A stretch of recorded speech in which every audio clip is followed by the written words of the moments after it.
জুবিন দাই ছিংগাপুৰ যোৱাৰ আগে আগে ৰৈ ৰৈ বিনালে চিনেমাখনৰ কথা কি কৈছিল হয়তো আগতীয়াকৈ গম পাইছিল নেকি তেখেতে যে ছিংগাপুৰত কিবা এটা অঘটন ঘটিবলগীয়া হৈছিল। শিৱসাগৰত গৈ জুবিন দাই কি খোৱাৰ কথা আছিল আজি এই ভিডিঅ'টোৰ পৰা সকলোখিনি জানিব আৰু বহুত নজনা কথা এই ভিডিঅ'টোৰ পৰা আপোনালোকে জানিব। নমস্কাৰ, মই ভাস্কৰ আছে মই নতুন ভিডিঅ'ত স্বাগতম জনাইছো। গোটেই শ্ব'টো ধ্বংস কৰি পেলাম। এইটো মানে প্লেনিং আছিল। য়েছ, মই কৈ পেলাই কৰোঁ, মই লোকধাক্কে কৰোঁ। আপুনি শাস্ত্ৰীয় সংগীত শিকিছিলে নে মই নাই? একো নাই শিকা, মই কোনো গানেই শিকা নাই। মোক পিটন দিছিলে খুব সৰুতে, মই বৰ বদমাছ আছিলোঁ মানে সৰুতে। এতিয়াও বদমাছি দিয়ক। এতিয়াও বদমাছেই। He was very smart. বহুতে নাজানে তেওঁ অসমৰ প্ৰথম মেছ কমত ডক্টৰেট। হয় নেকি? হি ৱাজ দ্য ফাৰ্ষ্ট গাই। এগৰাকী ছোৱালীৰ মাজত আপুনি কি বিচাৰি প্ৰথমতে প্ৰেমত পৰে? কোৱালিটি থাকিব লাগিব, ধুনীয়া। অকল ধুনীয়া নাথাকিলেও হ'ব, চব মানুহটো ধুনীয়া নহয় নহয়। হয়, মনৰ ধুনীয়াও থাকে নহয়। মনৰ ধুনীয়া থাকে। বিউটি বস্তুটো ইনাৰ আছে, আউটাৰ বিউটিটো ইমান হেৰি নকৰোঁ। মই এজন ব্লাইণ্ড ছিংগাৰ হ'ম। হয় নেকি? মানে কেৰেক্টাৰটো সেইটো কাৰণে প্ৰেক্টিচ চলাই আছোঁ এতিয়া, পঢ়িছোঁ দুবাৰমান বাথৰুমত। আচ্ছা, মানে কমাৰ্চিয়েলাইজেশ্যনটো বহুত বেছি, যে গানটো কেনেকৈ চেল কৰোঁ সেইটো মেইন কথা। প্ৰথমতে সেইটো ভাবি লয়, মই নাভাবোঁ বাৰু। দেহ বিচাৰৰ গীত, বিয়ানাম বিয়ানামটো মই অকল বিয়া নামহে নাগা, এইটো ল'ৰাই নাগা বুলি কয়, গাই কিন্তু আছে।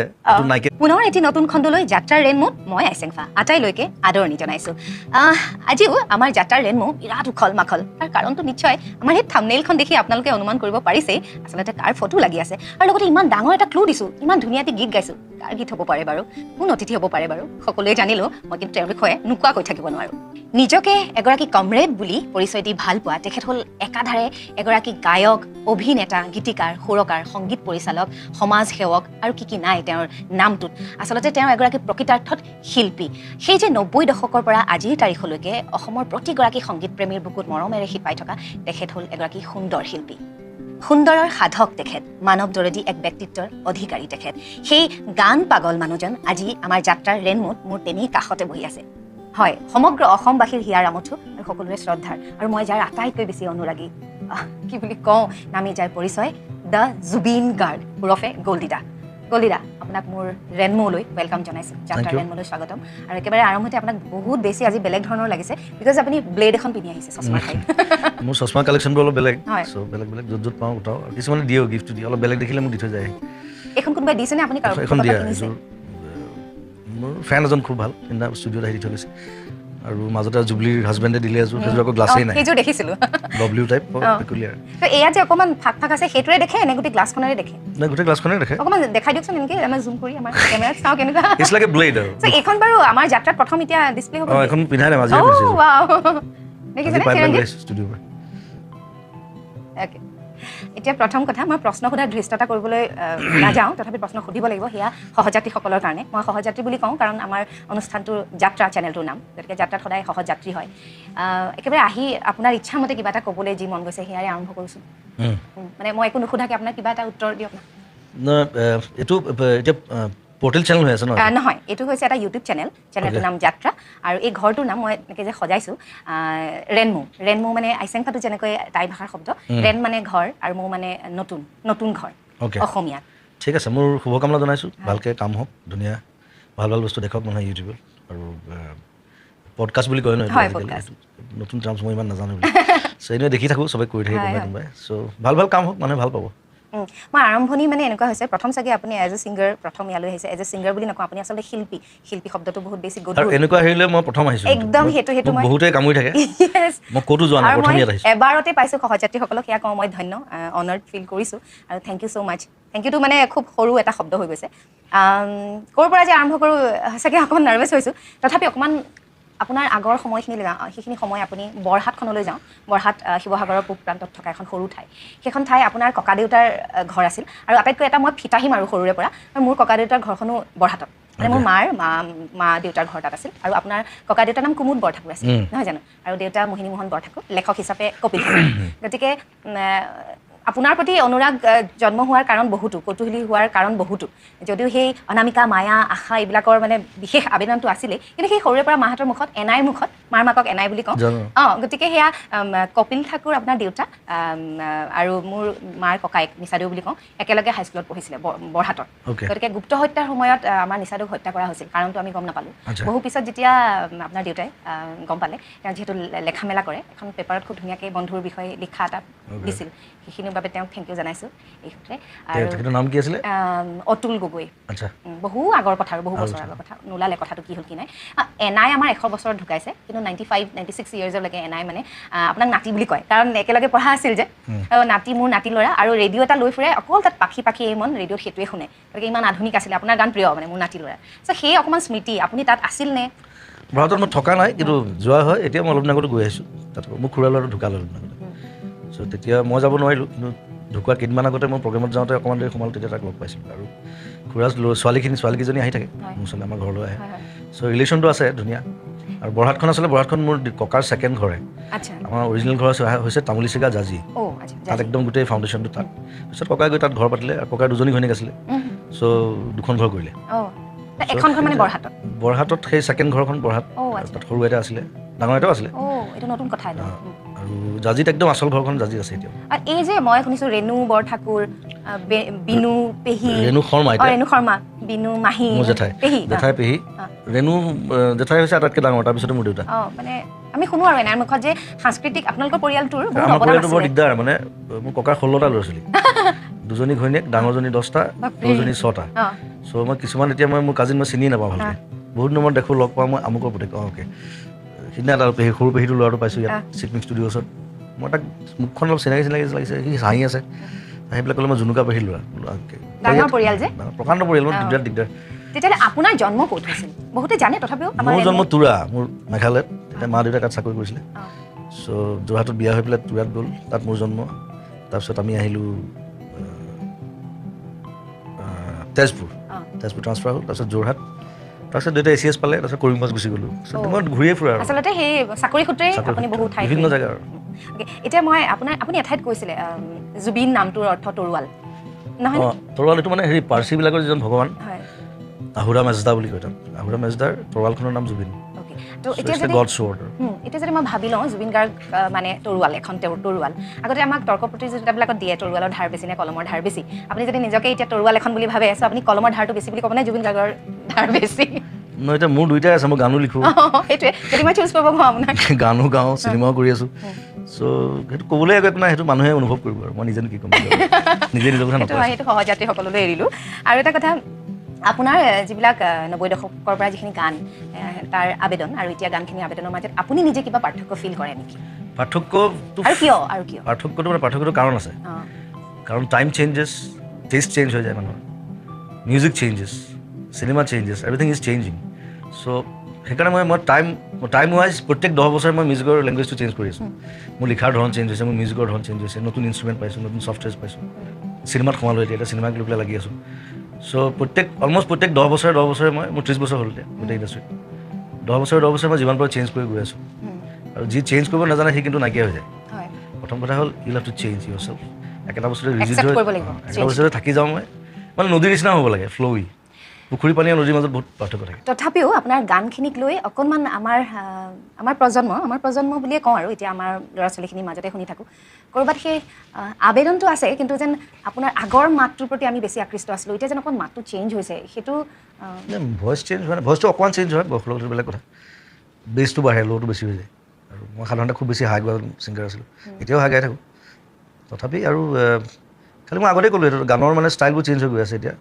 কিন্তু আগৰ গানবিলাক যে ধৰি লওক আমি মিউজিকটোও মনত থাকে, ইণ্টাৰলিউডটোও মনত থাকে, গানটো গাই পাওঁ, সেইবিলাকে আমি বেছি বিচাৰোঁ। এতিয়াৰ গানখিনি আপোনাৰ অকণমান তুলনামূলকভাৱে। মোৰ নিজৰ গান নহয়, কিন্তু মোৰ নিজৰ গানত এতিয়া আজিকালি দেখিছোঁ নতুন আৰ্টিষ্টবোৰে বেছিভাগ মানে ছফ্টৱেৰ বেছ কাম কৰিবলৈ লৈছে।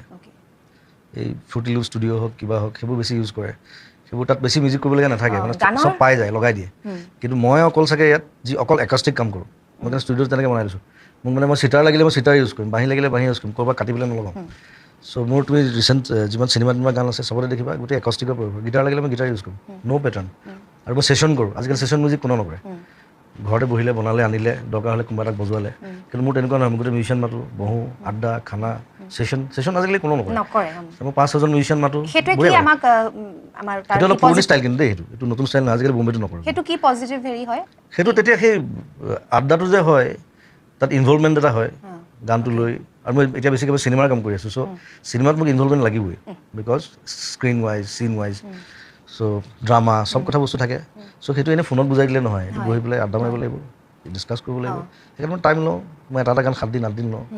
এতিয়া মোৰ নিজৰ নতুন চিনেমা আহি আছে ৰৈ ৰৈ বিনালে কৰিম ডিচেম্বৰত তাৰ গান মই আজি 2 মাহ ধৰি কৰিয়ে আছোঁ কালি ৰাতি ৰাতিপুৱা 4টালৈকে কৰিছোঁ ছেটিছফেকশ্যনটো কিমান এটা গান কৰিবলৈ কিমান সময় লাগে গান মই কম্প'জ কৰোঁতে বেছি টাইম নালাগে কম্প'জটো মই 1 ঘণ্টা আধা ঘণ্টাটো কৰিব লাগিব লিখোঁতেও বেছি টাইম নালাগে খুব কম সময়ত লিখোঁ সেইটো অকল আমি কেইটামানহে আছোঁ ইয়াত কম সময়ত লিখা কিন্তু সেই বাকী ষ্ট্ৰাকচাৰখিনি বনাবলৈ মই বহুত বেছি টাইম লওঁ সেইটো মানে কিছুমানে ব'ৰ হৈ যায় যে একেটা গান কৰিয়ে আছোঁ আৰু কিমান বাৰ গায় 2 সপ্তাহ গোটেই গানটো হোৱাৰ পিছত মই গাবলৈ নাগাওঁ মই অকল গাইডটো গাই থওঁ তাৰপিছত মোৰ গোৱাৰ টাইমটো একেবাৰে কম মই চাগে ফাষ্টেষ্ট থাকে মই কেতিয়াবা 10 মিনিটত গাওঁ কেতিয়াবা 15 মিনিট বিলাকতো 5 মিনিটত গাই থৈ দিওঁ আপোনাৰ ৰেকৰ্ড এটাও আছিলে এদিনত কিমানটা গান ৰাতিত 36টা গান আছে আৰু সেই 36টা গান যে গায় সেইটো আচলতে গিনিজ ৰেকৰ্ড হয় কিন্তু আনঅফিচিয়েল হৈ গ'ল কাৰণে উপায় নাই কিন্তু আপুনি সেই 36টা গান গায় কিন্তু ছেটিছফেকশ্যন আজিকালি মই ইমান বেছি গান নাগাওঁ মই 2টা 3টা হোৱাৰ লগে লগে মোৰ বৰ লাগে আজিকালি মই নাগাওঁ পিছদিনা গাম আগতে মানে জোচটো বেলেগ আছিলে 15টা গাম 20টা গাম এতিয়াতো কমাই দিছোঁ সেইটো বেয়া আচলতে 15 সেইটোৱে জানিব বিচাৰিছোঁ 15টা বা 30টা গান গোৱাৰ পিছত আপুনি পুৰা দিব পাৰেনে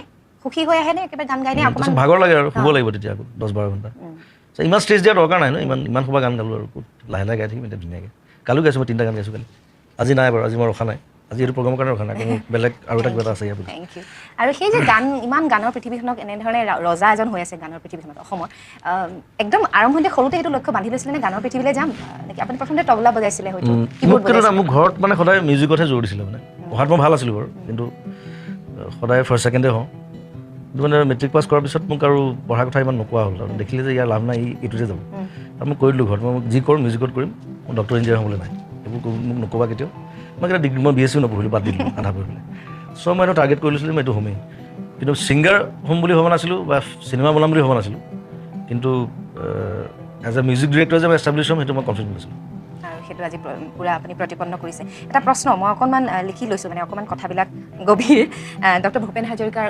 অকণমান কথা লৈ আহোঁ তেখেতৰ সংগীতৰ ক্ষেত্ৰত যেন এটা যুগৰ সৃষ্টি কৰিছে আমি সকলোৱে জানো ইমান শক্তিশালী গীতৰ মৰ্মবস্তু আৰু তাৰ বিষয়বস্তু বা সুৰ গীতবোৰৰ পটভূমিও বিচিত্ৰ দেশ কালৰ সীমা যেন অতিক্ৰমি গৈছে গংগা ভলগা মিছিছিপি আৰু বিভিন্ন বিষয়বস্তু উত্তৰ পূৰ্বাঞ্চলৰ সম্প্ৰীতি মিচিং ডেকাতি কলা বগাৰ বৈষম্য আৰু কি আছে ঠিকনা নাই তাৰ গতিকে আৰু মই এটি যাযাবৰ সাগৰ সংগমত কটনা সাঁতুৰিলোঁ স্নেহে আমাৰ শতশ্ৰাৱণৰ এনেধৰণৰ গীত কিন্তু আজিৰ গীতিকাৰসকলৰ ৰচনা কৰা খুব কমেই দেখা পাওঁ গতিকে সেই প্ৰেক্ষাপটটো নাই পৰিৱেশটো নাই তেওঁলোকৰ অনুভৱৰ সীমাবদ্ধতা সেইটো মানে কি পৃথিৱীত 2-এজন আছে এতিয়াও আছে প্ৰগ্ৰেছিভ ৰাইটাৰ বুলি কয় প্ৰগ্ৰেছিভ ৰাইটাৰ্ছ তেওঁলোকে আৰু ডক্টৰ ভূপেন হাজৰিকাটো পল ৰবচনৰ পুৰা ষ্টুডেণ্ট টাইপ আছিলে ন কপি কৰিছিলে কপি মানে কি আৰু মানে তেওঁৰ ধৰণে লিখিব বিচাৰিছিলে গান আৰু ইভেন তেওঁৰ সময়ৰ আৰু এজন আছে বব ডাইলেনেও তেওঁৰ কথা কৈছে তেখেতৰ কথা চ' সেই জনাৰটো অলপ বেলেগ আৰু প্ৰকৃতি লৈ দেশ লৈ মানুহৰ দুখ লৈ সুখ লৈ সেইবিলাক লৈ তেওঁলোকে বেছিকৈ লিখে আৰু গোটেই বস্তুটো আহিছে কিন্তু ব্লুজৰ পৰা যিটো ক'লা মানুহৰ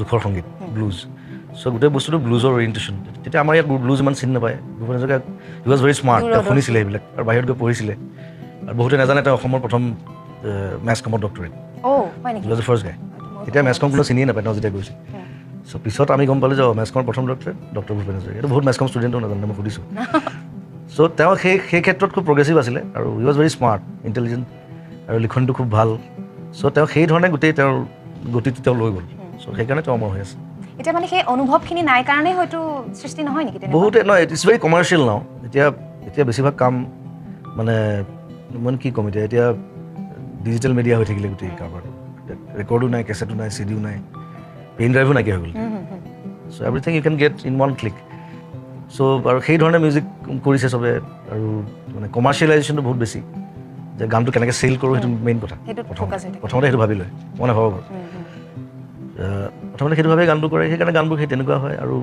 অসমততো মই কওঁ মানে বহুত বেছি একঘেমি হৈ আছে এতিয়া ৰক মিউজিক নকৰে কোনো মই ৰক ভাল পাওঁ মই ৰক কৰোঁ মই ব্লুজ কৰোঁ কোনো বাকীবোৰে কোনো নকৰে এতিয়া কিবা এটা আহিলে সেইটোকে ধৰিলে এতিয়া ইডিয়ম চলি আছে ইডিয়ম চবেই ইডিয়ম কৰি আছে আৰু সেই খেমতা ষ্টাইলৰ বিহুসুৰীয়া গানবোৰ মানে কৰি হাজাৰ ওলায় মই এভইড কৰা হ'লোঁ আৰু আকৌ খেমতা ওলালে কেতিয়াবা 4-5টা গান লৈহে গোটেইকেইটা খেমতা গান একেধৰণৰ গান চ' সেইটোৰ পৰা যদি ওলাব পাৰোঁ আমি মই সেইকাৰণে ট্ৰাই কৰি আছোঁ মই এতিয়া চিলাৰ যিখিনি গান কৰি আছোঁ গোটেইটো গান বেলেগ অভিয়াছলি মডাৰ্ণ কৰিম মই কিন্তু সেইবোৰৰ পৰা ওলাই পেলাই কিবা এটা কৰিবলৈ চেষ্টা কৰোঁ এই গানবোৰ কৰি থাকোঁতে আপুনি সুৰ কৰি আটাইতকৈ বেছি ভাল পায় নে লিখি বেছি ভাল পায় মই দুইটা একেলগে কৰি যাওঁ মই অলপ মেচিন টাইপ কাম কৰোঁ মানে মই সুৰটো কৰি থাকোঁ ইফালে প্ৰগ্ৰেমিং কৰি থাকোঁ মিউজিক কৰি থাকোঁ লগে লগে লিখি গৈ থাকোঁ চ' সেইকাৰণে মোৰ আচলতে সোনকালে হয় মই এটা ৰাতিত এটা গান কমপ্লিটেই হৈ যায় আধা দি তাৰপিছত মই মিউজিক ছেশ্যনত বহোঁ আৰু কি লাগে মোক চিটাৰ লাগিব গিটাৰ লাগিব বাঁহী লাগিব চব মাতি থাকোঁ বহি বহি আড্ডা মাৰি কৰি থাকোঁ আৰু ভাল লগা একেবাৰে এতিয়া যদি সততে মনত পৰে সুৰ কোনটো গানৰ আটাইতকৈ বেছি ভাল লাগে আমিতো গান পাগল আপোনাৰ মোৰ নিজৰ মানে কোনটো বেছি পুতুককৈ যদি মনত পেলাই চ' সেইটো ক'বলৈ দিগদাৰ কাৰণ মই এতিয়া নতুন 3খন চিনেমা একেলগে মিউজিক কৰিছোঁ যোদ্ধা চিকাৰ ৰৈ ৰৈ বিনালে মোৰ নিজৰখন আৰু তাত চব ভাল ভাল গানেই কৰিছোঁ ধুনীয়া ধুনীয়া গান কৰিছোঁ আৰু মোৰ নিজৰখনটো ৰৈ ৰৈ বিনালে কাম চলি আছে এতিয়াও এখন কমপ্লিটলি এখন মিউজিকেল চিনেমা কৰিম অসমত মই কৰা নাই এতিয়ালৈকে অকল গান বেছড চ' তাত 5-6টামান গান থাকিব আৰু ইণ্টাৰেষ্টিংলি মই এজন ব্লাইণ্ড ছিংগাৰ হ'ম তাত হয় নেকি মানে ক্যাৰেক্টাৰটো সেইটো কাৰণে প্ৰেক্টিছ চলাই আছোঁ এতিয়া কৰিছোঁ দুবাৰমান বাথৰুমত আচ্ছা চ' আৰু সেইকাৰণে ৰাজেশ ভূঞাক ডাইৰেকশ্যন দিছোঁ বোলো মই ব্লাইণ্ড হৈ থাকিম চ' কোনোবা এটা ভাল লগৰ লাগিব ধুনীয়াকৈ চাই দিবলৈ ডাইৰেকশ্যনটো আপুনি বাথৰুমতো প্ৰেক্টিচটো কৰি আছে মই কৈ আছোঁ কেনেকৈ বাথৰুমত গা ধুব পাৰি অন্ধ হৈ পেলাই তাত দেখাব লাগিব নেকি চাগে না তাত দেখুৱাব নালাগে গা ধোৱাটো নেদেখাওঁ গা ধোৱাটো নেদেখায় বাথৰুম সিকুৱেন্স থাকিব নাই নেকি জেষ্টাৰটো আহিব লাগিব ন এটিটিউডটো অন্ধৰ আৰু তাকো মানে গগলছ নিপিন্ধা ব্লাইণ্ড সেইটো কৰিবলৈ আটাইতকৈ টান দেখি থাকে সি মানে মই দেখি আছোঁ কিন্তু মই নেদেখাৰ নিচিনা সেইটো বহুত টান প্ৰেক্টিছ কৰি আছোঁ আৰু এইখন চিনেমাত ইণ্টাৰেষ্টিংলি মই 2জন ছিংগাৰৰ ষ্টৰী 2জন আছিলে 3জন আৰু এজনো আছে আনুষংগিক ত' মই ছেকেণ্ড কেৰেক্টাৰটো লৈছোঁ নীল আকাশক গানো গাব এইখিনি কথা আগতে ক'ৰবাত কৈছেনে প্ৰথম ইয়াতে কৈছে তেনেকৈ কোৱা নাই এটা জেগাত কোৱাত কৈছোঁ আৰু ইভেন আচুৰ্যও আছে হয় নেকি নীলৰ বেষ্ট ফ্ৰেণ্ডটো হ'ব আচুৰ্য চ' 3জন ছিংগাৰ লৈ পেলাই ষ্টৰী আৰু ছোৱালীজনী নতুন ছোৱালীজনী লৈছোঁ আৰু ইণ্ডিয়াৰ বাহিৰতো শ্বুট কৰিম আৰু মাজতে মই এই কৰ্ণাটকা গ'লোঁ তাতো লোকেশ্যন চাই আছোঁ কিছুমান তাতো কৰিম বাকী গুৱাহাটী ছোৱালীত হ'ব একদম কমপ্লিটলি মিউজিকেল মিঠা ধুনীয়া ধুনীয়া হ'ব যেন লাগিছে এখন অলপ দুখ থাকিব খালি অলপ ট্ৰেজিক আৰু অকণমান দুখ থাকিব লাগিব অসমীয়া মাৰপিট চাৰপিট নাই নো একশ্যন নাথিং অ'কে ন অসমীয়া মানুহে ইমোশ্যন ভাল পায় দুখ ভাল পায় কান্দি ভাল পায় সেইটো লাগিব ইয়াত কন্দা কটা ধেৰ আছে অ'কে আৰু গান শুনিম কিন্তু দেই মুডত আছেনে গান শুনোৱাৰ গীটাৰখন আছে গান এটা গাম জানো গান এটি সৰু অনুৰোধ জনাইছোঁ আপোনাক গাবলৈ সহযাত্ৰীসকলেও অকণমান ধুনীয়াকৈ বহি শুনকচোন জুবিন দাই আমাক কি শুনায়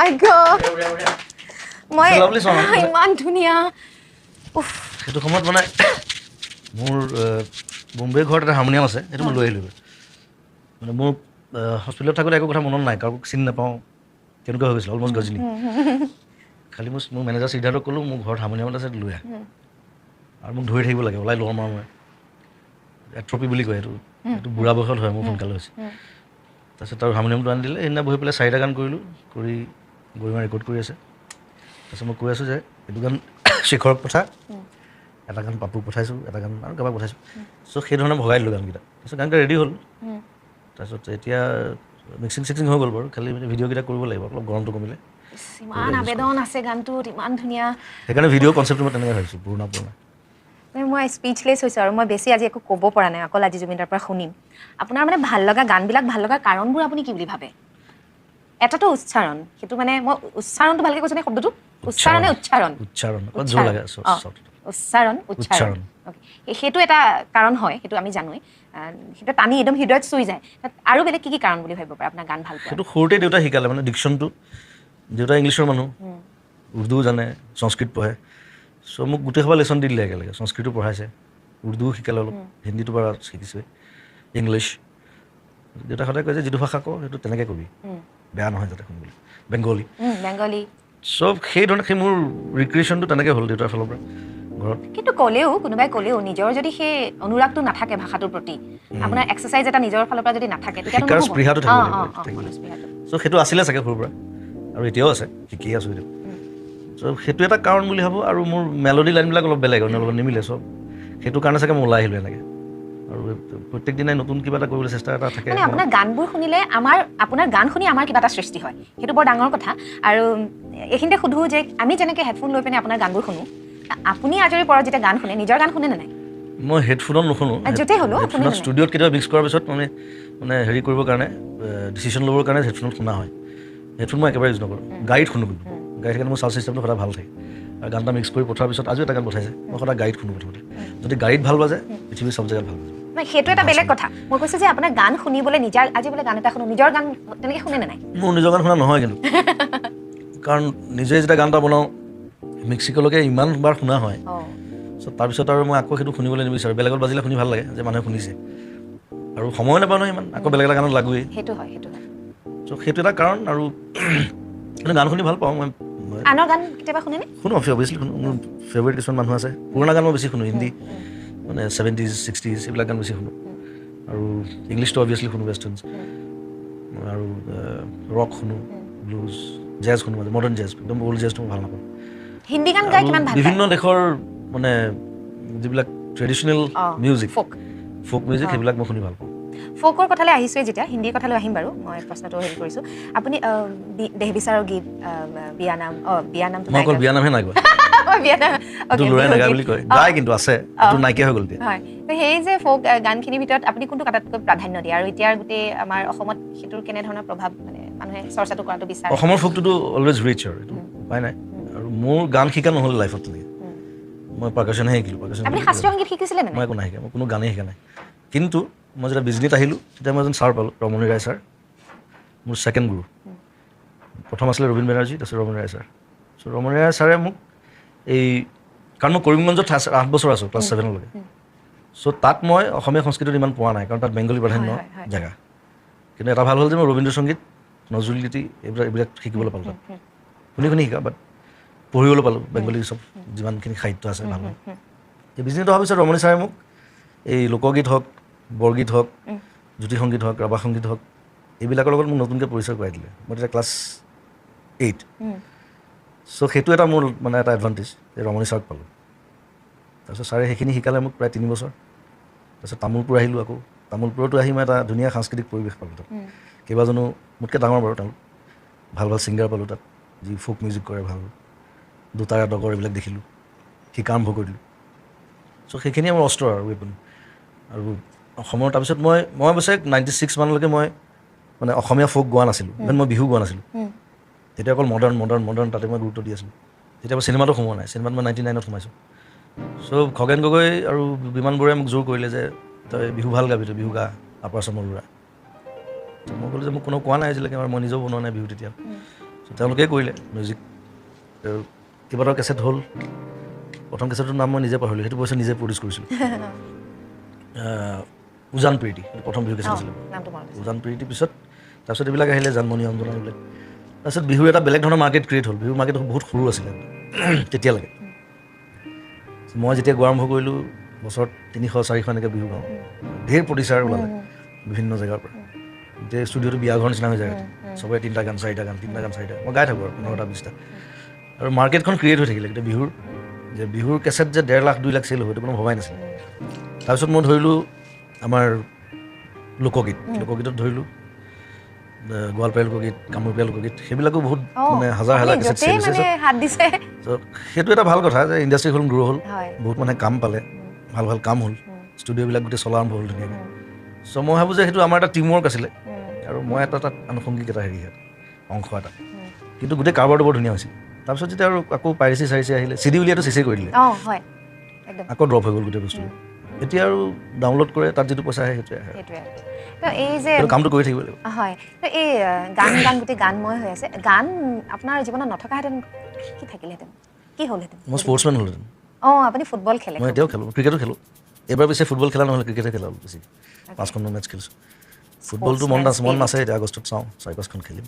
মই আচলতে ফুটবলটো খুব ভাল পাওঁ, প্ৰমোট কৰিব বিচাৰোঁ। মানে অসমত বহুত ল'ৰা পাইছোঁ মই, ছোৱালীও ভাল খেলে, ছোৱালীও পাইছোঁ, বঢ়িয়া ফুটবল খেলে, কিন্তু প্ৰমোশ্যনটো নাই। চ' যদি প্ৰমোট কৰোঁ তেনেকৈ ল'ৰা ছোৱালী ওলাই যাব, বাহিৰত খেলিব। এতিয়া হিমা ওলাইছে, হিমাকটো প্ৰথম মই প্ৰমোট কৰিছোঁ। তাইক প্ৰথমতে তাইক চিনিয়ে নাপাইছিলে কোনো, তাই মোৰ ফেন ক্লাবৰ সদস্য আছিলে। তাৰপিছত অকণমান মই প্ৰমোট কৰিলোঁ, গভৰ্ণমেণ্টে প্ৰমোট কৰিলে, এতিয়া তাই ধুনীয়া কাম। এতিয়া আপুনি কোৱা মতে শাস্ত্ৰীয় সংগীত আপুনি শিকা নাছিলে, বাট আপুনি গানৰ ৰজা। আপুনি অভিনয় শিকিছেনে? অভিনয় মই শিকা নাই, বাট মই স্কুলৰ পৰা মই নাটক কৰিছোঁ, কলেজতো কৰিছোঁ। মায়ে কৰিছিলে, দেউতাই কৰিছিলে। নাই, একো নাই। তো আনুষ্ঠানিক শিক্ষা নোহোৱাকৈয়ে গান হওক, অভিনয় হওক, আপুনি গোটেই কেপচাৰ কৰি আছে। আপোনাক অভিনয়টো আপোনাক সকলোৱে গ্ৰহণ কৰি লৈছে। চ' নিশিকাকৈ এনেধৰণে এইটো সম্ভৱ যে সেইটো আপুনি প্ৰমাণ কৰিছে, কেনেকৈ সম্ভৱ? আচলতে কি থাকিলে সেইটো সম্ভৱ হৈ উঠে? মই অকণমান নেচাৰেল মানুহটো, মই মানে প্ৰকৃতিৰ দান বুলি কওঁ নিজকে, নেচাৰ্ছ গিফ্ট। আৰু ছেকেণ্ড কথাটো হ'ল ষ্টাডি লেভেলটো লাগিব, মানে ষ্টাডি কৰিব লাগিব, পঢ়া শুনা। মই BSc পাছো নহয়, কিন্তু মই যিমান কিতাপ পঢ়িছোঁ বহুত স্কলাৰে পঢ়া নাই চাগে। ঘৰতো এটা মস্ত লাইব্ৰেৰী সৰুৰে পৰা দেখিছোঁ। চ' দেউতাই কিতাপ বহুত পঢ়িছিলে ন? এতিয়া পঢ়ি থাকে, একদম মস্ত লাইব্ৰেৰী ঘৰত। চ' সেইটোৱে কাম দিলে আৰু চিনেমা বস্তুটো মই ষ্টাডি কৰিছোঁ মই প্ৰথম চিনেমা কৰিছিলোঁ তুমি মাথোঁ তেতিয়া মই একদম পোৱালি নতুন তথাপি ষ্টাডিটো আছিলে সাহস কৰি চিনেমাখন কৰিলোঁ তাৰপিছত মই এক্টিং কৰি আছোঁ কিন্তু দেই মন যায় কৰিলোঁ আৰু কিবা কিবি কৰিলোঁ 3খনমান চিনেমা কৰিলোঁ চ' মন যায়ত মোৰ এক্টিংটো গ্ৰ' হ'ল বেছি কাৰণ মই তেতিয়া ষ্টাডি কৰি আছিলোঁ গোটেই মেথড এক্টিং কি মানে কেনেকৈ এটা কেৰেক্টাৰ থাকি এক্টিং কৰিব পাৰি আৰু মোৰ ফেভৰেট কেৰেক্টাৰবিলাক মানে এক্টৰবিলাক তেনেকুৱা Naseeruddin Shah Kamal Haasan Daniel Day Lewis Marlon Brando obviously Charlie Chaplin আজিকালি ফেভৰেট চ' সেই তেনেকৈ ষ্টাডি কৰি কৰি এতিয়া এক্টিংটো গ্ৰ' কৰি আছোঁ যিমান পাৰোঁ নিজকে মই সেইকাৰণে চব চিনেমাত বেলেগ বেলেগ কেৰেক্টাৰ কৰি আছোঁ মই মিছন চাইনাত বেলেগ আৰ্মি অফিচাৰ এজন কাঞ্চনজংঘাত বেলেগ কিলাৰ এটা এতিয়া স্বীকাৰ কৰিম তাত মই আদিবাসী ল'ৰা এটা এক্টিং কৰিম লাষ্ট আপুনি ডাক্তৰ বেজবৰুৱাটো পাগলা এটা কৰিছোঁ সেইটোত মানে আপুনি জুবিনময়ে হৈ আছে আগৰ চোৱা পিছৰ চোৱা মানে ন গানে অভিনয়ে সেইটো কেৰেক্টাৰ পিছত মই নিজে বনাই লৈছোঁ সেইটো মই কোৱা নাছিলে এনেকৈ মই নিজে বনাই ল'ম হয় নেকি নিপন দাই ক'লে যে হ'ব তুমি নিজে বনাই লোৱা মোক সেইটোৱে লাগে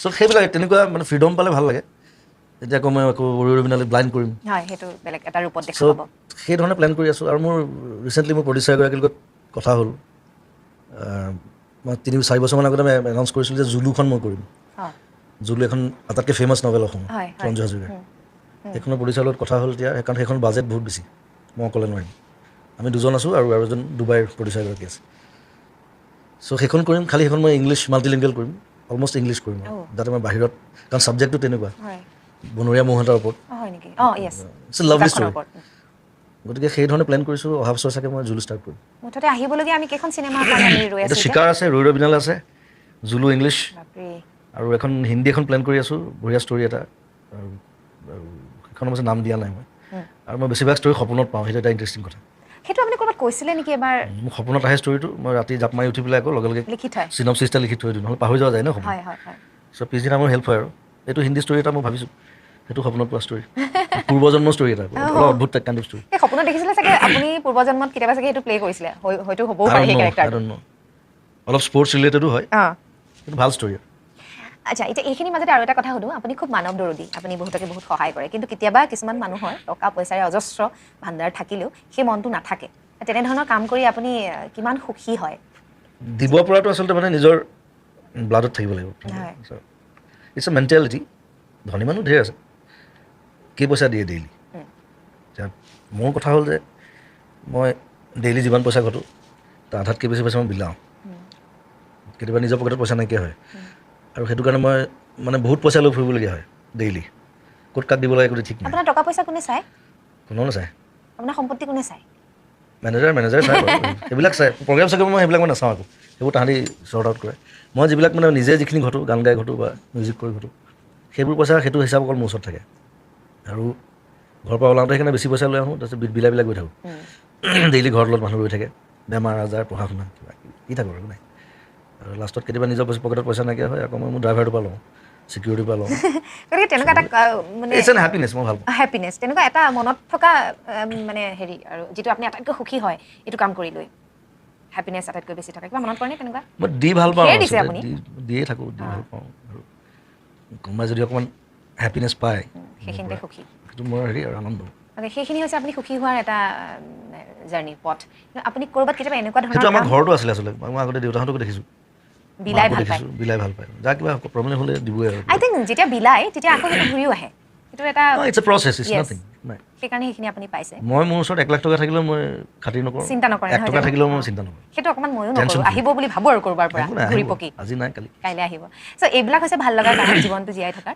কিন্তু কেতিয়াবা কিছুমান কাম কৰি অলপ অনুতপ্ত হোৱা যায় আনক নকলেও নিজে অকণমান ফিল কৰা যায় তেনেকুৱা কিবা কাম মনলৈ আহে নেকি কিবা কৰিছোঁ মানে মই কেতিয়াবা হঠাৎ মই অলপ এক্সেণ্ট্ৰিক নহয় মানুহটো কেতিয়াবা পিছত অকণমান মানে খং উঠে এইটো নকৰিলেও হ'ল তেনেকৈ বেছি ৰিয়েক্ট কৰি দিওঁ কিছুমান কথাত সেইটো মানে ঠাণ্ডা মগজুৰে কৰিব পাৰি এক্সেণ্ট্ৰিক হ'লেও উপায় নাই ফটকৈ খংটো উঠি যায় আৰু ফটকৈ কাৰোবাক মাৰপিটো কৰি দিওঁ কেতিয়াবা পিছত বেয়া লাগে ৰিচেণ্টলি ল'ৰা এটাক মাৰিলোঁ মই সেইটো মোৰ বিৰাট ডাঙৰ ফেন কিয় মাৰিলে সি মই ৰাতি প্ৰগ্ৰামৰ পিছত আহি মই হোটেলত খাবলৈ লৈছোঁ সি মানে অলপ খাই বৈ আহিছে বাৰু আজি মানে চেল্ফিৰ কাৰণে কামুৰি আছে বাৰে বাৰে এবাৰ তুলিলে 10 বাৰ লাগে তাক মোক খং উঠি গ'ল এইবিলাক চৰ মাৰি দিলোঁ মই কান্দি কান্দি ঘৰলৈ গ'লগৈ আৰু পিছত বেয়া লাগিছে মই কেলেনো মাৰিলোঁ তাক সৰু সুৰা ঘটনা থাকে মই খালি মানে ব্লাণ্ট আৰু মই কিবা এটা ভুল দেখিলে মই নিচিঞৰাকৈ থাকিব নোৱাৰোঁ কোনোবাই বেলেগে কোনোবাই কওক নকওক মই খাতিৰ নকৰোঁ নহয় মই অসমত কমেই তেনেকুৱা কণ্ঠৰ দৰকাৰ হয় প্ৰয়োজন আছে এইটো প্ৰয়োজন আছে সমাজত প্ৰয়োজন আছে আৰু আপোনালোকৰ কণ্ঠ নুশুনিলে কোনে শুনিব আমি হৈছোঁ সাধাৰণ নাগৰিক আমাৰ কথা নুশুনিব বেছিভাগ মানে মনে মনে থাকে প্ৰব্লেমটো হয় সেইটো হয় হয়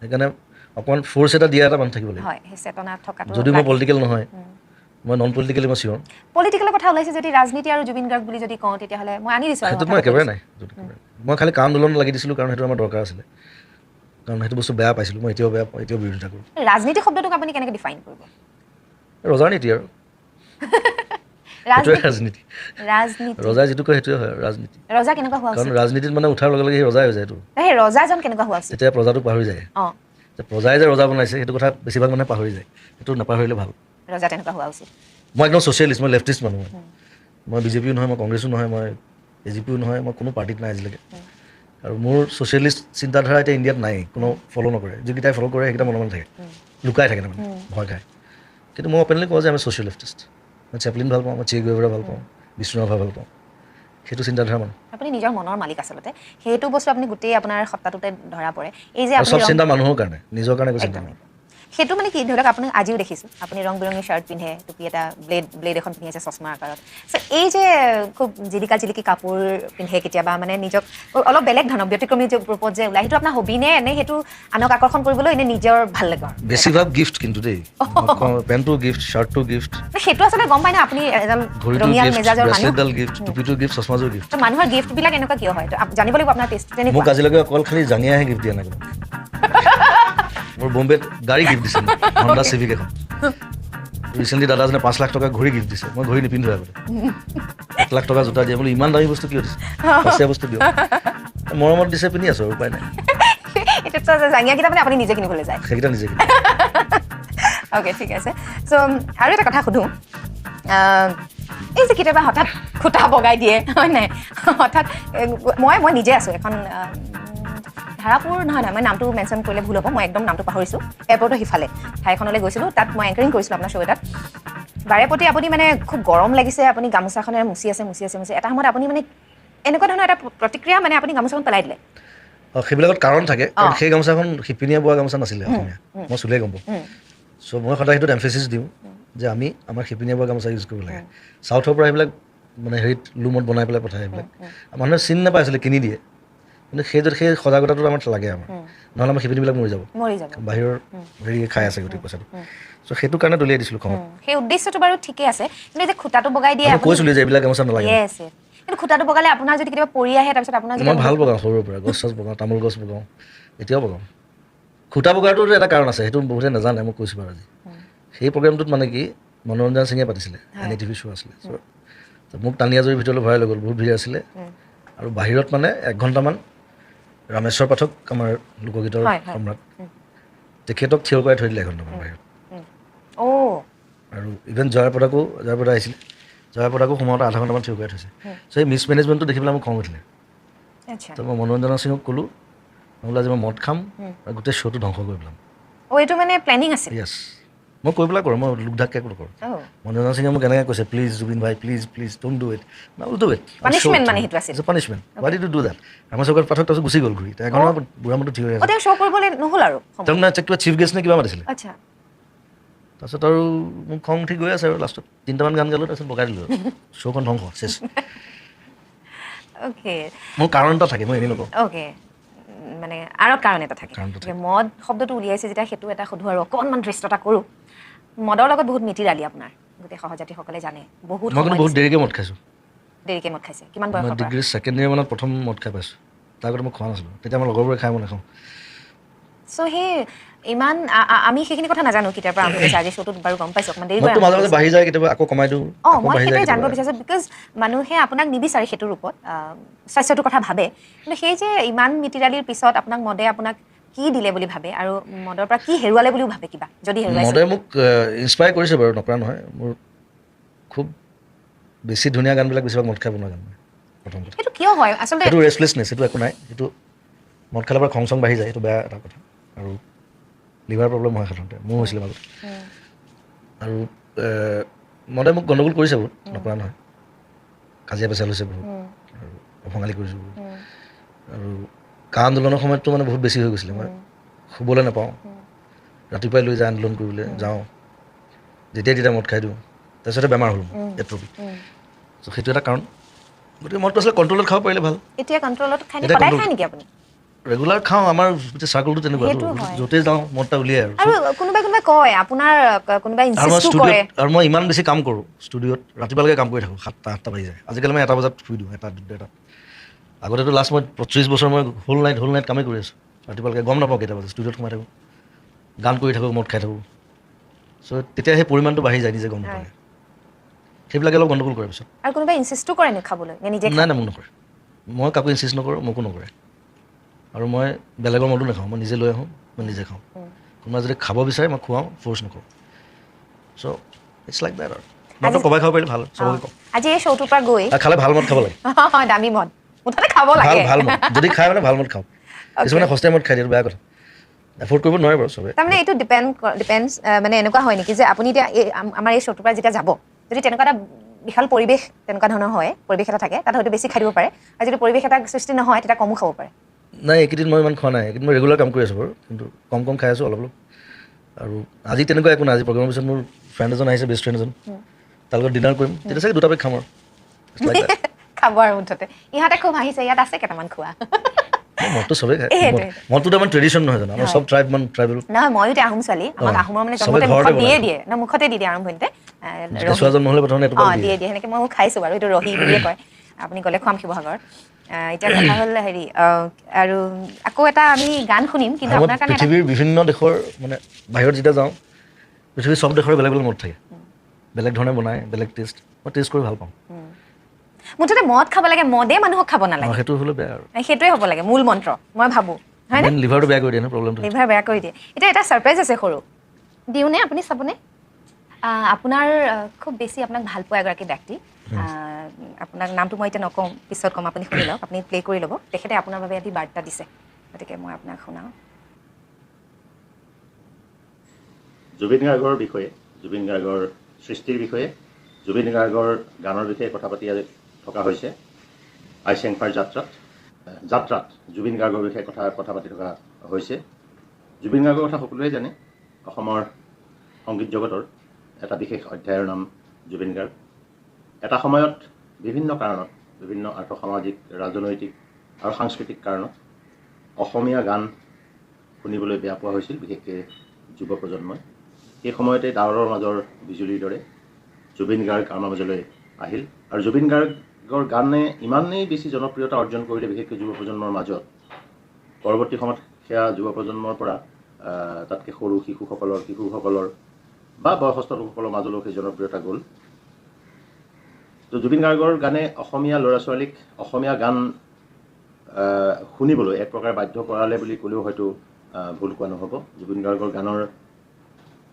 যি বিশেষত্ব সেয়া মোৰ মতে আচলতে কেইবাটাও আছে জুবিন গাৰ্গে কথাংশৰ ওপৰত বহুত বেছি গুৰুত্ব দিয়ে লিৰিক্স তাৰপিছত আহিল সুৰ জুবিন গাৰ্গৰ সুৰ সাংঘাতিক ধৰণে বৰ্ণাঢ্য সম্ভৱতঃ সৰুৰে পৰাই পিতৃৰ লগত দিহিঙে দিপাঙে বিভিন্ন ঠাইত ঘূৰি ফুৰাৰ কাৰণে জুবিন গাৰ্গে বিভিন্ন জাতি জনগোষ্ঠী বিভিন্ন ঠাইৰ খাদ্য সংস্কৃতি লোকসংগীত এইবিলাকৰ বিষয়ে জুবিন গাৰ্গৰ সাংঘাতিক ধৰণে জ্ঞান আছে তেওঁ তুৰাত আছিল তেজপুৰত আছিল যোৰহাটত আছিল তামোলপুৰত আছিল শিলচৰত আছিল গতিকে এই সকলো কথা পিতৃৰ লগত ঘূৰি ফুৰোঁতে একদম কম বয়সৰ পৰা বিভিন্ন জাতি জনগোষ্ঠীৰ বিভিন্ন ঠাইৰ কৃষ্টি সংস্কৃতি লোকসংগীতৰ সম্পৰ্কে জুবিন গাৰ্গে জ্ঞান আহৰণ কৰিছিল আৰু সেইটো জন্মগতভাৱে মজ্জাগতভাৱে জুবিন গাৰ্গৰ আয়ত্তাধীন আছিল আৰু পৰৱৰ্তী সময়ত যেতিয়া জুবিন গাৰ্গে গানৰ সুৰ কৰিবলৈ ল'লে গান গাবলৈ ল'লে সেই সৰুৰ পৰা তেওঁ প্ৰায় শিকনিসমূহে বিশেষ ধৰণে কাম কৰিলে মই ভাবোঁ জুবিন গাৰ্গৰ অসমীয়া লোকসংগীত বুলি কোৱাতকৈ মই অসমৰ লোকসংগীত বুলি ক'বলৈ ভাল পাম বিভিন্ন জাতি জনগোষ্ঠীৰ লোকসংগীত সম্পৰ্কে জুবিন গাৰ্গৰ জ্ঞান আছে দ্বিতীয়তে অসমীয়া আধুনিক গানৰ মানে যিটো ধাৰা এই ধাৰা সম্পৰ্কে জুবিন গাৰ্গৰ খুব সুন্দৰ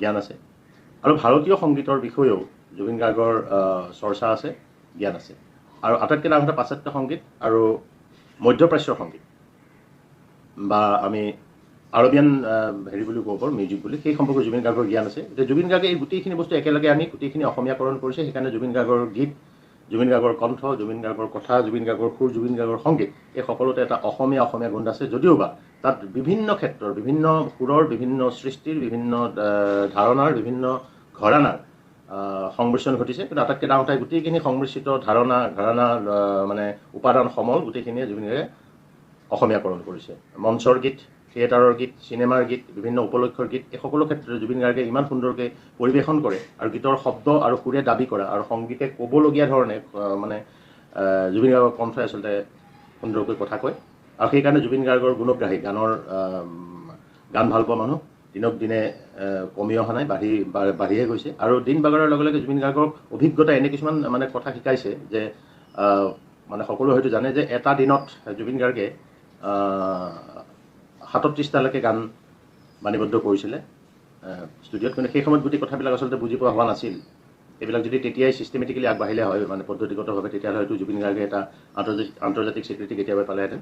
গতিকে জুবিন গাৰ্গ অসমৰ যুৱ প্ৰজন্মৰে নহয়, অসমীয়া মানুহৰ প্ৰাণে প্ৰাণে আছে, কোহে কোহে আছে। সেইজন জুবিন গাৰ্গ অৰ্থাৎ গায়ক জুবিন গাৰ্গ, গীতিকাৰ জুবিন গাৰ্গ, সুৰকাৰ জুবিন গাৰ্গ, সংগীত পৰিচালক জুবিন গাৰ্গ, চিত্ৰশিল্পী জুবিন গাৰ্গ আৰু কবি জুবিন গাৰ্গ। জুবিন গাৰ্গৰ গান খুব শুদ্ধভাৱে শিকি পৰিৱেশন কৰিবৰ যুৱন প্ৰজন্মক আহ্বান জনাইছে এইকাৰণে যে এতিয়া জুবিন গাৰ্গৰ গীতবোৰ সুন্দৰকৈ শিকিবলৈ বহুত সমল আছে। গতিকে বহুত ঠাইত আমি দেখোঁ যে জুবিন গাৰ্গৰ গীত গায় কিন্তু খুব ভুলকৈ গায়। মই ভাবোঁ যে জুবিন গাৰ্গৰ গান শিকিবলৈ বহুত মানে সমল আছে, গানবিলাক আছে। জুবিন গাৰ্গ নিজে মানুহজন আছে, জুবিন গাৰ্গৰ গানৰ বিষয়ে জনা মানুহখিনি আছে। গতিকে মই ভাবোঁ যে জুবিন গাৰ্গৰ এটা গানো কাৰোৱেই নালাগে, কিন্তু যিহেতু দুই এটা গানত কি হয়, দুই এজন মানুহৰ গান যে ক'ত পায় সুৰটো, লিৰিক্সটো ক'ত পাব সেই অকণমান হয়, গতিকে অকণমান খেলি মেলি হৈ যায়। কিন্তু জুবিন গাৰ্গৰ মানে ক্ষেত্ৰত সেইটো নাই, যিহেতু টেকনিকেলি এতিয়া গোটেই পৰিৱেশটোৱে মানে সলনি হৈছে। জুবিন গাৰ্গৰ গান শিকিব লাগিলে জুবিন গাৰ্গে নিজে গোৱা গীতখিনি আমি খুব সহজতে মানে বিচাৰি পাওঁ। এই গীতসমূহ যদি আমি ভালকৈ নতুন গান গোৱা মানুহখিনিয়ে যদি চৰ্চা কৰে, মই ভাবোঁ সেয়াই হ'ব জুবিন গাৰ্গক ভাল কৰাৰ আটাইতকৈ ডাঙৰ প্ৰমাণ আৰু আটাইতকৈ ডাঙৰ উপহাৰ। এয়া আছিলে গৌতম শৰ্মা, মোৰ পুৰণা বন্ধু। আমাৰ অসমৰ কাৰ্যকৰী সম্পাদক। এটা লাইন গৌতম দাৰ বাবে, মোৰ বৰ প্ৰিয় ককাইদেউ এগৰাকী।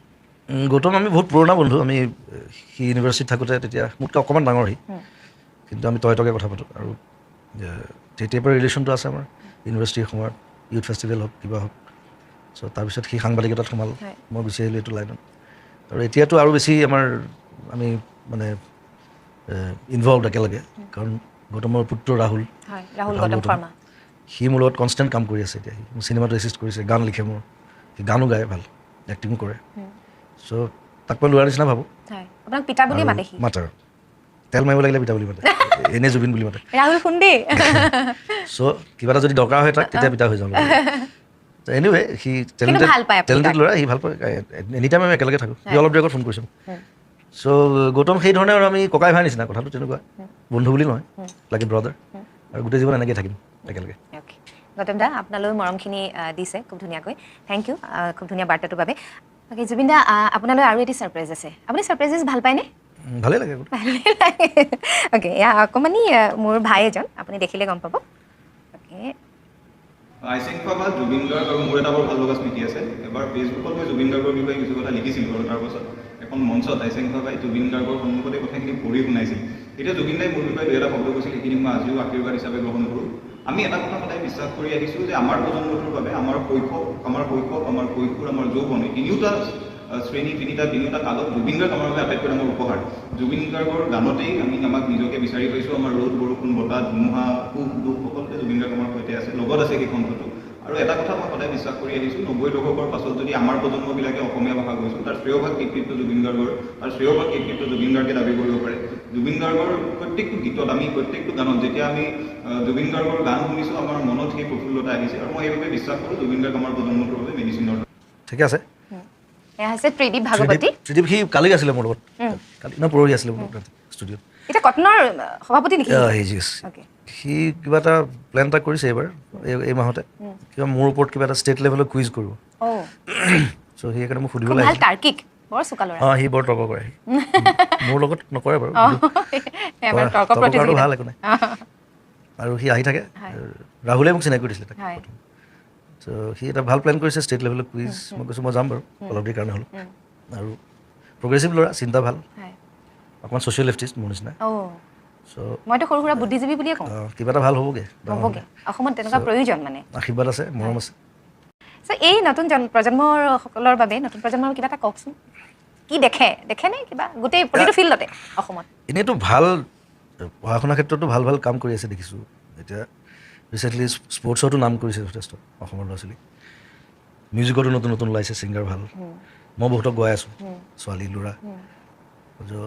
মই আশাবাদী ভাল বস্তু এটা হৈছে, এটা জাগৰণ এটা হ'ব লাগে আৰু বিশেষকৈ নতুনকৈ অসমীয়া চিনেমা চোৱাৰ এটা প্ৰৱণতা হৈছে অসমীয়া ল'ৰা ছোৱালী যিটো একেবাৰে নাইকিয়া হৈ গৈছিলে মিছন চাইনাৰ পৰা সেইটো এটা ফেষ্টিভেল টাইপ হৈছে গোটেই গাঁৱৰ সেইটো এটা ভাল লক্ষণ আমাৰ কাৰণে আমাৰ চিনেমা ইণ্ডাষ্ট্ৰীৰ কাৰণে চিনেমাৰ ইণ্ডাষ্ট্ৰীৰ কাৰণে ভাল মানে মিউজিক ইণ্ডাষ্ট্ৰীৰ কাৰণেও ভাল কথাটো হ'ল মিউজিচিয়ানৰ কাৰণেও ভাল চব জইন হৈ থাকে এনেকৈ লিখাসকলৰ কাৰণেও ভাল গীতিকাৰসকলৰ কাৰণেও ভাল স্ক্ৰিপ্ট ৰাইটাৰৰ কাৰণেও ভাল গতিকে গোটেই নতুন প্ৰজন্মই যদি লগত থাকে তে গোটেই আমাৰ কালচাৰেল ইণ্ডাষ্ট্ৰী হওক যি ইণ্ডাষ্ট্ৰী হওক গোটেইখিনি ধুনীয়াকৈ চলি থাকিব ইণ্ডাষ্ট্ৰী বুলিতো এতিয়া ক'ব পৰা হোৱা নাই হ'ব কিন্তু বাৰু এটা ইণ্ডাষ্ট্ৰী সময়ত নাই আছে ইণ্ডাষ্ট্ৰী যে অকণমান সৰু হৈ আছে যেনিবা সৰুৰ পৰাই ডাঙৰ হয় একো নাই খালি মই এটা বস্তু অভাৱ ফিল কৰোঁ অসমত মানে যিটো মোৰ যিজন কো প্ৰডিউচাৰ শ্যামন্ত গৌতম তাৰ ডাঙৰ IT ইণ্ডাষ্ট্ৰী আছে বেংগলোৰত আমেৰিকাতো আছে সি আৰু মই প্ৰায় লগ হ'লে কথা কওঁ যে আমি অসমত এটা ডাঙৰ IT ইণ্ডাষ্ট্ৰী লাগে অঁ একদম কাৰণ আমাৰ ল'ৰা ছোৱালী ভালকৈ পাছ কৰি সদায় বাহিৰলৈ চাকৰি বিচাৰি যাবলগীয়া হয় কিন্তু থাকিবলৈ মনটো ইয়াতে বেছিভাগৰ কিন্তু ইয়াত যদি এটা বিশাল IT ইণ্ডাষ্ট্ৰী হয় অবভিয়াছলি গভৰ্ণমেণ্টে সহযোগ কৰিব লাগিব নহ'লে অকলে নোৱাৰে তেতিয়া এই ল'ৰা ছোৱালীখিনিৰ কাৰণে বাৰু ভাল কথা হ'ব এটা আৰু তেতিয়া আমাৰ IT যেতিয়া ডাঙৰ হৈ যায় গোটেই ষ্টেটখন বেলেগ ধৰণৰ হৈ যায় ফ্লৰিছ হয় Skill development. I need that skill development আৰু ITটোতো ইণ্টেলিজেঞ্চৰ কাম ন গোটেই চ' তেনেকুৱা মেধাৱী ছাত্ৰ আমাৰ ঢেৰ আছে ল'ৰা ছোৱালী হায়দৰাবাদ হওক বেংগলোৰ হওক দিল্লী হওক চবতে বেছিভাগ ল'ৰা ছোৱালী বাৰু চব ITতে কাম কৰে আমেৰিকাত দেখিছোঁ গোটেই চ' আমাৰ যদি এনেকুৱা এটা হয় ইণ্ডাষ্ট্ৰী ডাঙৰ সেইটো আমাৰ কাৰণে ভাল আৰু এইটো মই এটা অনুৰোধ গভৰ্ণমেণ্টৰ কাৰণে হিমন্ত দাক যাতে গুৰুত্ব দিয়ে কথা সেইটো এটা অনুৰোধ আমাৰ যাত্ৰাৰ ৰেনমৰ মঞ্চৰ পৰাই এতিয়া আৰু অকণমান বেলেগ ধৰণৰ কথালৈ আহোঁ শেষৰ ফাললৈ আহিছোঁ আপোনাৰ এনেই প্ৰিয় শব্দ কি বাৰু সেইটো অকণমান মই আচলতে যিটো প্ৰশ্ন কৰিবলৈ গৈছোঁ আপোনাক এটা হিণ্ট দি দিওঁ এটা লাইনত পেলাই দিওঁ বাৰু শব্দটো ৰিলেশ্যন কিছুমান থাকে নহয় ৰিলেশ্যন প্ৰিয় শব্দ সপোন মই সপোন দেখি ভাল পাওঁ সপোন আমি ড্ৰিমাৰ আৰু ড্ৰিমাৰতকৈও ডাঙৰ শব্দ এটা আছে ভিজনেৰী ড্ৰিমাৰ বুলি ক'লে অকণমান বেলেগ হয় ভিজনেৰী বুলি ক'লেও বেলেগ হয় সেইটো বেছি ক্ৰিয়েটিভ হয় চ' ভাল লগা শব্দ ঢেৰ আছে আৰু অসমীয়া ভাষাটোৱে ইমান মিঠা ভাষা এটা মা শব্দটো আপোনাৰ বহুত প্ৰিয় অঁ সেইটো চবৰে ভাল লাগে চবৰে এইটো পৃথিৱীৰ চব মানুহৰে Yes, সেইটো yes. বেষ্ট শব্দ মই আমাৰ সহযাত্ৰীসকলে আপোনাৰ দেউতাৰ নামটো জানে কপিল ঠাকুৰ বুলি কপিল বৰঠাকুৰ কিন্তু মাৰ নামটো মই নাজানো কাৰণে মই সুধিছোঁ আপোনাৰ মাৰ নাম মাৰ নাম ইলি বৰঠাকুৰ ইলি বৰঠাকুৰ ইলি অধ্যাপক আছিলে হয় তাৰপিছত বিয়া হৈ বৰঠাকুৰ তেখেতৰ অৰিজিন ক'ৰ আছিল যোৰহাট যোৰহাটৰে আৰু মাৰ মোৰ লগত বহুতে মোৰ ঘৰ যোৰহাট বুলি হয় মোৰ মা ঘৰহে যোৰহাট অঁ আছে হয় হয় যোৰহাট বুলি ভাবে কিন্তু অৰিজিনেল ঘৰটো জাজি এতিয়া জাজি আৰু যোৰহাট আৰু শিৱসাগৰৰ মাজত একেবাৰে মাজত গতিকে মই আচলতে শিৱসাগৰ আৰু যোৰহাটৰ মাজৰ এজন মানুহ মই শিৱসাগৰ ওচৰ পাজৰে আৰু ফিতাহী মৰাৰ ঢেৰ কাৰণ আছে ককা দেউতাৰ ঘৰখন একেটা ঠাইৰে আৰু আমি এতিয়াও একে জাজি শিৱসাগৰ যে নহওক মই অকণমান আপোনাৰ এটা খুব ধুনীয়া মানে মা বুলি ক'লে আপুনি কি এটা স্মৃতি আমাৰ লগত শ্বেয়াৰ কৰিব বিচাৰিব মাৰ কথা মাৰটো মানে চব সজীৱে হৈ আছে লাষ্টলৈকে মৰা সময়লৈকে মোৰ লগতে থাকিলে মানে মাজৰ এটা ফেজ খালি মই বেছিকৈ লগ পোৱা নাছিলোঁ কাৰণ মই তেতিয়া গুৱাহাটী ওলাই আহিলোঁ তাৰপিছত বম্বে গুচি গ'লোঁ কিন্তু মৰা সময়খিনি মোৰ লগতে থাকিলে বম্বে মাৰ কি হৈছিল মাৰ লিভাৰ চিৰচিছ হ'ল অঁ কাগতে মাক কামোৰ মানে তই মদ নাখাওঁ মাংস নাখাওঁ লিভাৰ চিৰচিছ কেনেকৈ হ'ল সেইটো অকণমান জটিল ন মই তেনেকুৱা বহুত মানুহ দেখিছোঁ যি একোৱে নাখায় লিভাৰ চিৰচিছ মৰিছে এনিৱে মাৰ সেই সৰু কালটো ভাল লাগে একেলগৰ মানে সেই স্কুলৰ লাইফটোতো একেলগে থাকিলোঁ ন ক্লাছ 10লৈকে মই মাৰ লগতে আছোঁ বিভিন্ন জেগাত ত' সেই স্মৃতিখিনি বৰ সজীৱ আৰু মাক খুব মৰমীয়াল মাক প্ৰত্যেকগৰাকী মৰমীয়াল ষ্ট্ৰিক্ট আছিল ভেৰি চিম্পল ষ্ট্ৰিক্ট নহয় গান গাইছিল নেকি গান গাইছিলে এক্টিং কৰিছিলে নাচিছিলে ভাল ৱাও মোক পিটন দিছিলে খুব সৰুতে মই বৰ বদমাছ আছিলোঁ মানে সৰুতে এতিয়াও বদমাছি দিয়ক এতিয়াও বদমাছেই কিন্তু মায়ে পিতাটো মানে জমনি হয় মানে যেতিয়া মাৰে এচাৰিডাল লৈ অঁ সেইটো সদায় মাৰ খাওঁ সেইকাৰণে আপোনাৰ গানত সেয়া আছেতো আৰু মায়ে পিটি থাকে মই নাচি থাকোঁ পাত্তা নিদিওঁ মানে অঁ তেতিয়া আৰু খং উঠে চাগে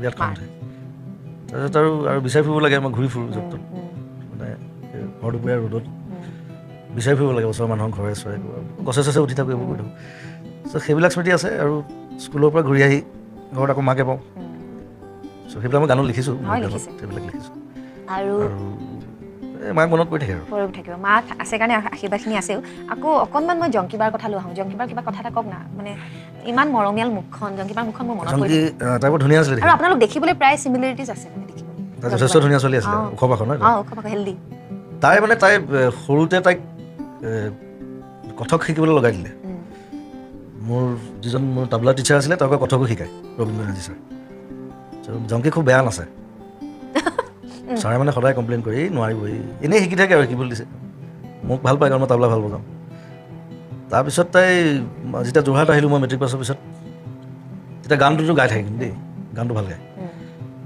তাৰপিছত হঠাৎ মই ডিগ্ৰী পঢ়ি থাকোঁতে মই গ'লোঁ যোৰহাট, দেখিছোঁ নাটক কৰি আছে। মই বোলো এইটোত কেনেকৈ সোমালি তই? নাটক কৰি আছে মানে তাই বহুত ভাল কৰে নাটক, তাৰ নাটক মানে নাট্য জগতৰ নাম হৈ গৈছিলে।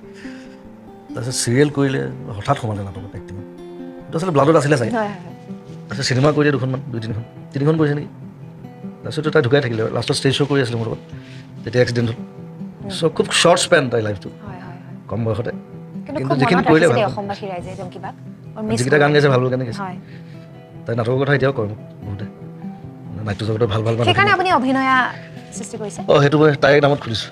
সেইটো তাই মোক মানে আগতে কৈ থাকে যে এনেকুৱা এটা ইনষ্টিটিউট খোল, সেইটো যেনিবা চাবলৈ নাপালে মৰাৰ পিছত খুলিছোঁ। অভিনয় ভাল কাম কৰিছে, 10 বছৰ হ'ল এইবাৰ। আৰু নাটক তেজত আছে বুলি কৈছে, আছে কাৰণ কুমুদ বৰঠাকুৰ যি আপোনাৰ ককা, তেওঁ নাটক কৰিছিলে ন? তেওঁ কৰিছিলে, মোৰ দেউতাই কৰিছিলে, ৰেণু জেঠাই কৰিছিলে, ৰেণু শৰ্মা লিখিছিলেও। জেঠাই কৰিছিলে, ৰেণু জেঠাইৰ জেঠপেহা কৰিছিলে, অনিল শৰ্মা। গতিকে সেই এক্টিং ফ্ল'টো আছে, মানে ফেমিলিত আছে। সেইকাৰণে এতিয়া আপুনিও মানে অভিনয় মই সোমাই দিলোঁ। ঠিক আছে, এতিয়া আমি অকণমান বেলেগ ধৰণৰ আকৌ এবাৰ গান এটা শুনো না, খুব কথা হৈ আছে। আপুনি কি শুনাব এতিয়া অকণমান? কি গান শুনাম? এইটো আচলতে মোৰ মই সুৰ কৰা প্ৰথম গান, ক্লাছ 8ত সুৰ কৰিছোঁ। আৰু লিখিছে আমাৰ হীৰেণ ভট্ট, কবি হীৰেণ ভট্ট। তাৰ এখন কিতাপ ওলাইছিলে তোমাৰ গান বুলি, মই কিনি আনিছিলোঁ পঢ়িবলৈ। তাৰ পৰা সুৰ কৰিলোঁ, কিন্তু মই যেতিয়া অনামিকা এলবাম কৰিছোঁ তেতিয়া গানটো মই ৰেকৰ্ড কৰিছোঁ। কোনটো গান? গানে কি আনে, খুব ফেভৰেট গান এটা। এইটো মোৰ ইমান প্ৰিয়, আজি নোকোৱাকৈ আপুনি গালে, সেইটো একদম অ'কে। আৰু তাক নোসোধাকৈ মই গানটো ৰিলিজ কৰি দিলোঁ। এতিয়া মই নাজানো যে সুধিব লাগে বুলি। কিন্তু তেওঁ সুখী হৈছিলে, তই একোতো কোৱা নাই? মোক কৈছে, মই কিবা এটা মাননি দিবলৈ গ'লোঁ মানে 1 বছৰমান পিছত। জীৱনানে হয়নে? একদম মানে। গতিকে এতিয়া একদম শেষত কওঁ, মানে জুবিন গাৰ্গ হিচাপে জন্ম হৈ আপুনি কিমান সুখী? জুবিন গাৰ্গ হৈ সুখীয়ে বাৰু, হেপিনেছ আছে। কাৰণ মানুহে ইমান প্ৰেইজ কৰিছে, ইমান মৰম দিছে। খালি মানে কেতিয়াবা অকণমান ফিল হয় কথা এটা, মানে এনেকুৱা হ'ম বুলি ভবা নাছিলোঁ, মানে মই যে নিমখ টাইপ হৈ যাম, মানে নিমখ, মানে চব কথাত মই নহ'লে নহয় যে, নিমখ নহ'লে মানে একো খাব নোৱাৰে, মানে আলু পিটিকাও খাব নোৱাৰে, ভাতো খাব নোৱাৰে। সেইটো ভাল লগা কথা, সেইটো ভাল লগা কথা, কিন্তু মেইনটেইন কৰিবলৈ অকণমান দিগদাৰ হয় কেতিয়াবা, না কৰিবলৈ দিগদাৰ হয়। তেতিয়া অকণমান দিগদাৰ লাগে কেতিয়াবা যে চব কথাত মই গেলি, কোনোবাই কিবা এটা পাতিব, সেইটোতো মোক মাতিব, সেইটোতো মোক মাতিব, ক'ৰবাত যাব নোৱাৰোঁ বাৰু। আপুনি বিচাৰেনে তেনেকুৱা আপোনাৰ ঠাই এখন লোৱা আৰু নতুন প্ৰজন্ম আহক? মোৰ আচলতে মোৰ তেনেকুৱা ধৰণৰ যদি যজা ভাই এটা থাকিলে মোৰ কাৰণে ইজি হ'লহেঁতেন, যে আজি মই নোৱাৰো তই গুচি যা, সি চম্ভালি লৈ গুচি আহিলেহেঁতেন, সেইটো ফিল কৰোঁ। সেইকাৰণে মানে আগতে মাক কওঁ, মানে মই বোলো তই যজা ল'ৰা এটা জন্ম দিব নোৱাৰি, ইমান বেছি ৰেছপনচিবিলিটিজ হৈ গৈছে যে ন? ৰেছপনচিবিলিটিজ বেছি হৈ গ'ল। আৰু মই চবতে সোমাই দিলোঁ যে আচলতে আঁতৰি থাকিলে একো নাই, এতিয়া মই ছ'চিয়েল ৱৰ্কতো সোমাই দিলোঁ। নিমখো আলু হয়, নিমখটো বেছি প্ৰযোজ্য, আলু নহ'লেও চলে, নিমখ নহ'লেও নচলে। সোৱাদটোৰ কথা আছেতো যিকোনো বস্তুত। চ' সেইটোৱে আৰু কথা, একো নাই, বাকী মই হেপী, একো নাই। আৰু যদি কোনোবা এটা জীৱন কাম কৰিবলৈ পাৰিছোঁ মানুহৰ কাৰণে, আই এম ৰিয়েলি হেপী। এইটো জীৱন বৰ ডাঙৰ কথা। আৰু এনেকৈ কোৱা হৈছে কেতিয়াবা, আমাক বহুতে সোধে, অহা জন্মত তোৰ জন্ম হ'লে তই কি হৈ জন্ম হ'বি, তেনেকুৱা কিবা আছে নেকি কথা? তেনেকুৱা এটা অহা জন্মটো নাজানো আৰু দেই। নহয়, যদি চান্স পায়, নে জুবিন গাৰ্গ হৈয়ে জন্ম হ'ব? হ'লে মিউজিচিয়ান হ'ম, নহ'লে স্পৰ্টছমেন হ'ম, আৰু বেলেগ নহয়। ছিংগাৰ বুলি নকওঁ, মই নিজকে মিউজিচিয়ান বুলি কওঁ তাক। চ' হ'লে মিউজিচিয়ান হ'ম, নহ'লে স্পৰ্টছমেন হ'ম। স্পৰ্টছমেন হোৱাৰ হেঁপাহটো থাকি গ'ল মানে মোৰ। অ'কে, তেতিয়াহ'লে অহাবাৰ সেইটো অলপ বেছিকৈ হ'ব আৰু গুৰুত্ব দিব লাগিব, জন্ম লোৱাৰ আগে